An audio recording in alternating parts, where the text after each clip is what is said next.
PP अपनी तमाम तर खराबियों और कोताहियों के बावजूद सिंध और सिंधियों के मजमूई मिजाज के अहम जुज है, जिसे अलग नहीं किया जा सकता। कुछ लोग दावा करते हैं कि पीपी वडेरों की जमात है और इंतखाबात में ये वडेरे जोर जबरदस्ती से इलेक्शन जीत जाते हैं, क्योंकि सिंध के बारे में आम तासुर यही है कि यहाँ वडेरा शाही है और वडेरे हमेशा नाकाबिले शिकस्त होते हैं। यहाँ ये बात समझने की जरूरत है कि वडेरे और जागीरदार पीपी में जरूर मौजूद हैं, और वो इसलिए मौजूद हैं कि वो जानते हैं कि अगर पीपी से टिकट ना मिला तो वो नाकाबिले शिकस्त नहीं रहेंगे। क्योंकि तारीखी तौर पर एक बात जो सिंध दुश्मनी में हम भुला देते हैं वो ये है कि पीपी के टिकट पर एक हारी या आम वर्कर भी अगर खड़ा हो जाता है तो बड़े से बड़े वडेरे को शिकस्त हो जाती है। माजी में ऐसी कई मिसालें मौजूद हैं।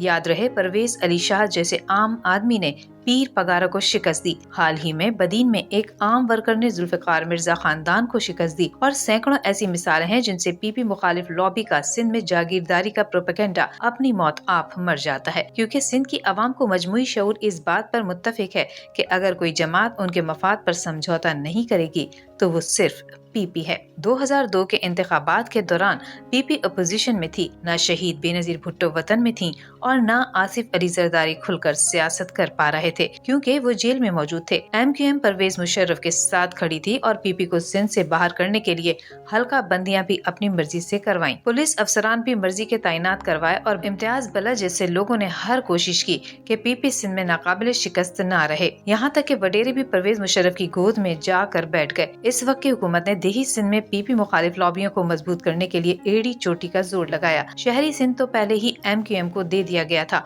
दूसरी तरफ मौलवी हजरात भी मैदान में थे। लेकिन इन इंतखाबात में सिंध में अगर कोई जमात सबसे बड़ी जमात बनकर उभरी तो वो पीपी थी, जिसे अवाम ने सबसे ज्यादा नशिस्तें जितवाने के लिए अपनी जानों के नजराने भी पेश किए।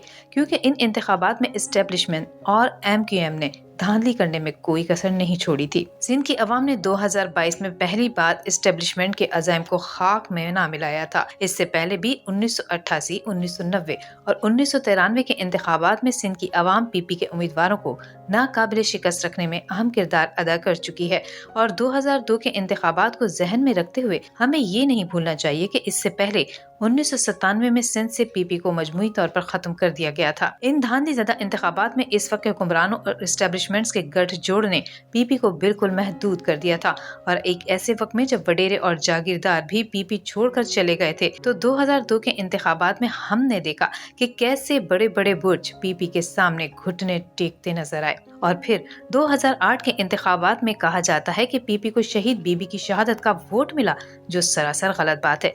क्योंकि कमोबेश पीपी के पास वो नशिस्तें रहीं जो 2002 में उसके पास थीं, और उनमें मामूली इजाफा हुआ, जिससे तनहा हुकूमत बनाना आसान नहीं था। ये इंतखाबात भी एक आमिर की छतरी तले हुए और पूरी कोशिश की गई कि किसी तरह पीपी को कम से कम नशिस्तें दी जाएं। फिर 2013 में मेमो गेट से प्रोपेगेंडा पीपी के खिलाफ जोरों शोर से किया गया ताकि सिंध में इसकी मकबूलियत को कम किया जा सके। लेकिन सिंध के अवाम ने हर प्रोपेगेंडा अपनी पाँव के नोक पर रखा, और फिर 2018 में भी ये किस्त दोहराई गई। लेकिन हासिल हुसूल कुछ न हुआ, क्योंकि एक बार फिर सिंध की अवाम ने भुट्टो मुखालिफ लॉबी से समझौता करने से इनकार कर दिया और पीपी मैदान में फातह ठहरी। और जो पीपी और सिंध पर जागीरदाराना निजाम और वडेरा शाही का इल्जाम लगाते हैं, वो ये क्यों भूल जाते हैं कि ये पीपी है जो एक गैर मुस्लिम को जर्नल नशिस्त पर टिकट देती है तो सामने खड़ा बड़े से बड़ा जागीरदार हार जाता है। ये पीपी ही है जिसकी क़यादत और वज़ारत आला सिंध में कायम अली शाह जैसे मिडिल क्लासियों के पास रही है।